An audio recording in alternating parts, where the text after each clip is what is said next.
Okay, so today I am with Brenton. James Brenton. That's right. Hello. Hello. Okay, so you are a senior group leader at the cancer research at the Cambridge Institute in the UK. That's right. So I have a dual role. Okay. I run a laboratory focused on ovarian cancer. And then for about a third of my time, I work as a medical oncologist in the Cambridge University Hospitals Trust. So I have this balance between these both two lab lives and clinical work. That's so right. you actually are like James Bond a little bit. I'm not sure I'm anything like James Bond, but I spend my time looking after women with ovarian and high-risk uterine cancer in the clinic, and our lab is completely focused on ovarian cancer in the lab. Well, I think that it's probably better what you're doing than James Bond. So let's dive right on in. If you could tell us even a little bit more in detail as far as like what kind of focus your research has. Absolutely. So the focus of the lab is really on trying to understand the barcode of ovarian cancer so we can offer personalized treatment to patients.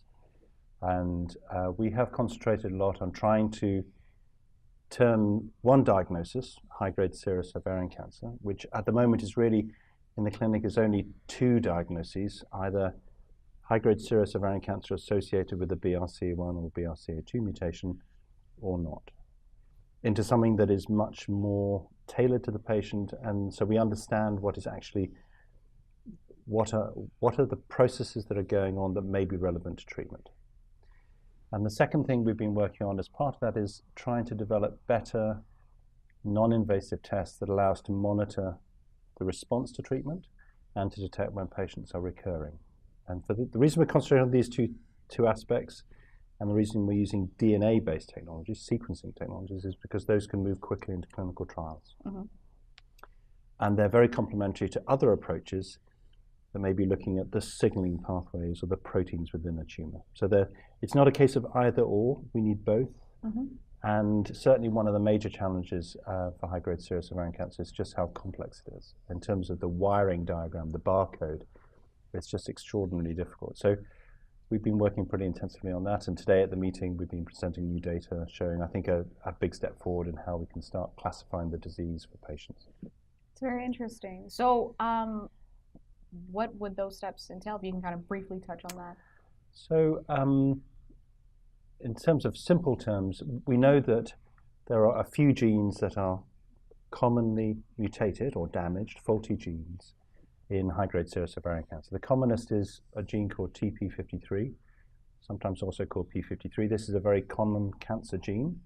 But high-grade serous ovarian cancer is one of the cancers that is almost 100% of patients have got a mutation in this gene. Now, unfortunately, this gene doesn't of itself allow us to choose a treatment, but it has consequences for the cancer because very early damage to P53 in the cancer allows sort of chaos to continue and the cancer to accumulate very profound changes. The next most important changes are BRCA1 and BRCA2 mutations. So those can be inherited. So patients who've got a family history of breast or ovarian cancer may have got a faulty BRCA1 or BRCA2 gene which they've inherited. But in some patients there is no inheritance, but you can still damage that gene in the tumor.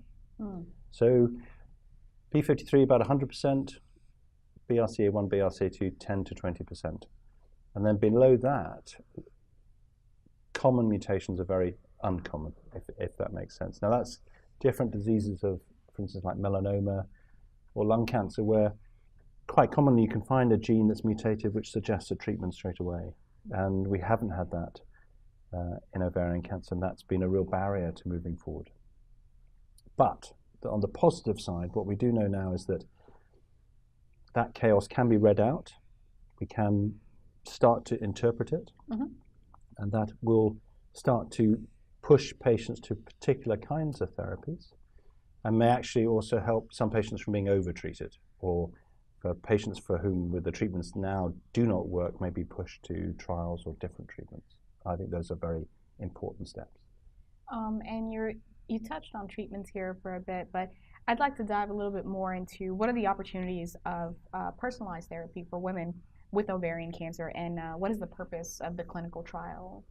Yeah, so I of course work in the UK, slightly different from the US, but I think one of the things that we now recognize is that all women with a high-grade ovarian neoplasm should be tested for BRCA1 and BRCA2. And we've run clinical trials in which we've tested the acceptability of that for women using a fairly lightweight approach. So instead of having to be referred to several specialists before getting a test, when a patient comes to our service, either through the gynecological oncology surgeons or to the oncologists, we bring this issue up, and there's a sort of very quick route to testing, which is supported by the genetics service. Now that's very important because your chance of having a mutation in BRCA1 and BRCA2 is probably around 10%. Even if you don't have a family history, you may still have inherited a faulty gene in BRCA1 and BRCA2. And the opportunities for patients are that means that there are different options and arguably better options for treatment if their cancer relapses, particularly with these medicines called the PARP inhibitors, like olaparib. So that is a huge opportunity, and we have looked very carefully at what the issues are for women thinking about a test that might have implications for other family members. But the results of that trial were overwhelming, that being tested for BRCA1, BRCA2, and the potential psychological challenge of thinking about that test was much, much less than the diagnosis of ovarian cancer.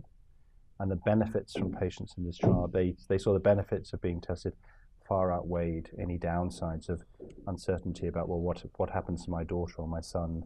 If I have a faulty gene, will they have inherited it? Right. And those, of course, are real concerns. Right. One has to be clear about that. It's a natural worry. But at the end of the day, this is about, are you suitable for having a PARP inhibitor therapy? And that's a very important thing in terms of prolonging progression-free survival. In other words, helping to stop the cancer coming back. Right.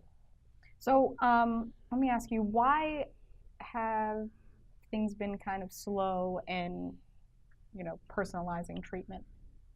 So I think the biggest barriers, so we've seen it across other cancers, so lung cancer, melanoma, colorectal cancer, these strong ideas, these strong examples of my cancer is sequenced, my oncologist or my surgeon tells me that it has this particular barcode, these faulty genes, and then I start on a treatment. The reason why we haven't seen that in high-grade serous ovarian cancer is beyond BRCA1, BRCA2, there just aren't many frequently mutated genes that have treatments you can immediately apply to them. And because the cells in ovarian cancer, high-grade serous ovarian cancer, have so much genomic chaos, that has been a major challenge, trying to see the patterns in that chaos. Right. So trying to develop a method for its madness has kind of been the But obstacle. I think this is something we are now making a real step forward in, and actually at this meeting we've just presented our data showing about how we've got a way of doing that and how we can start to put structure in. So for instance, that is starting to tell us differences in ladies who might develop ovarian cancer at an older age group, 70s or 80s, and how different their tumors are to patients who might develop in their 40s or 50s, specifically differences between the type of DNA damage that their cancer has had. Has there been anything kind of specific that jumps out between these two different age groups? I think it's just telling us different ways in which the body unfortunately develops ovarian cancer. One is in the younger age group, a lot is to do with faulty genes and deficiencies in DNA repair, so BRCA1, BRCA2. In the older population, it may actually be a function of aging and having the unlucky constellation of simultaneous changes related to aging and other processes. So those have different causes and may have different treatments. And particularly, we shouldn't necessarily expect that. So we know already from clinical trials and other data that ladies who are older with high-grade serous ovarian cancer tend to respond less well to treatment. So this provides some molecular explanation for that. But it also says, well, now we've got an understanding of that, we can start going after treatments that might target that particular type of damage. Right. So we have a big survivor community. So I'll ask you, what would be your message to the survivor community that are currently undergoing treatment, even with, you mentioned BRCA1 and 2? Yeah, so I think there's some really important points here. So there is universal agreement around the world from specialists in ovarian cancer and Which from doesn't happen often, right? And patient representatives Yeah. that testing for BRCA1 and BRCA2 should be offered to all patients at or around diagnosis. And I think within the UK and the US, overall the uptake is about 30%. Mm-hmm.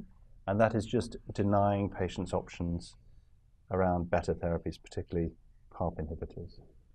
The second thing I think is very important is that we need in healthcare systems, particularly primary care systems, Mm-hmm. to have higher awareness about non-specific symptoms in women, particularly after the menopause, particularly who develop abdominal symptoms for the first time that don't make sense. So within the UK, we've got clear guidelines now for early testing for CA125, this blood marker that can be raised in women with ovarian cancer.